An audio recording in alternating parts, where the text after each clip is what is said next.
దేవుని వాగ్దానములను నమ్మి నా జీవితంలో ఎన్నో గొప్ప కార్యములను చూడగలుగుతున్నాను. వాగ్దానములను మీరు కూడా నమ్మి దేవుని గొప్ప కార్యములను చూడండి. ఈరోజు దేవుని జీవపు మాట. ప్రభువైన యేసుక్రీస్తు నామం పేరిట మీ అందరికీ వందనాలు తెలియజేస్తూ ఉన్నాను. మా కుటుంబం అంతా భయంకరమైన శ్రమలో ఉన్నప్పుడు మేము ఆ శ్రమ నుంచి బయటికి రావటానికి కేవలము దేవుని యొక్క వాగ్దానాన్ని మాత్రమే మేము ఎత్తిపట్టి ప్రార్థన చేశాం. దేవుడు అద్భుతకరంగా ఆ శ్రమ నుంచి విడిపించాడు. ఆ వాగ్దానం ఏంటో మీకు వినిపించాలని నేను అనుకుంటున్నాను. ఈరోజు దేవుని యొక్క వాగ్దానమును మనం చదువుదాం.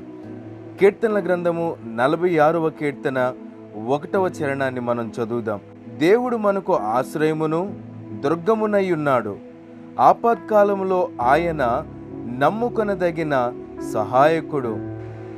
దేవుడు మనకి ఆశ్రయమును దుర్గమునై ఉన్నాడు.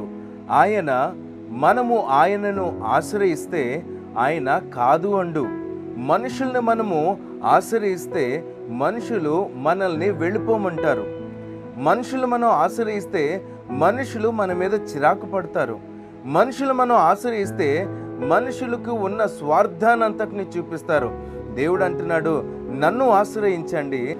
ఆయన అంటున్నాడు, నేను నీకు ఆశ్రయముగా ఉంటాను అని ఆయన అంటున్నాడు.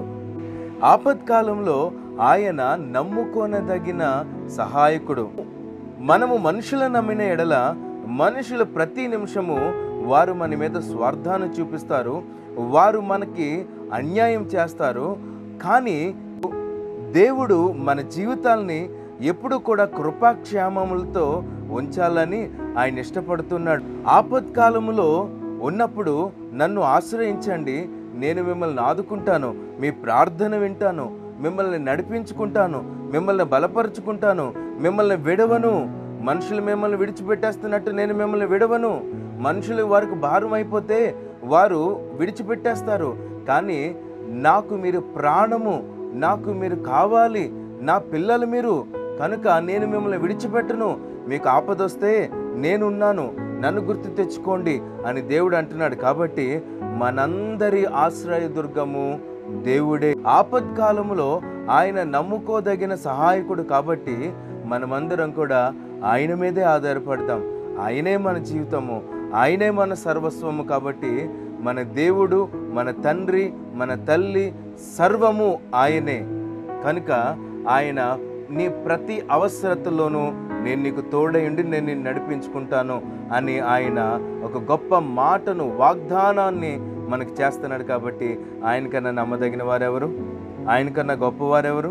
కనుక మనం దేవుని మీద ఆధారపడదాం. మమ్మల్ని మిక్కిలుగా ప్రేమించిన మా ప్రియ పరలోకపు తండ్రి, మా ప్రతి అవసరతను ఎరిగి ఉన్నవాడువు, మా ప్రతి పరిస్థితిని చూస్తున్నవాడువు. అయ్యా, ఆపదలో ఆదుకునే నమ్మదగిన వాడు ఎవరైనా ఉన్నారు అంటే నీవు తప్ప మరెవ్వరూ లేరు ప్రభువా. అందరూ స్వార్థం చూసేవాళ్ళు, అందరూ అన్యాయం చేసేవారు, అందరూ అక్రమంగా ప్రవర్తించేవారే.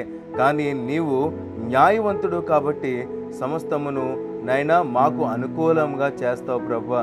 నీవు మాకు ఆశ్రయము, నీవు మాకు దుర్గము నైనా, నీవు మా జీవితాల్లో అద్భుతాలు చేసేవాడు తండ్రి. నీ మీద మేము ఆధారపడుతున్నాం.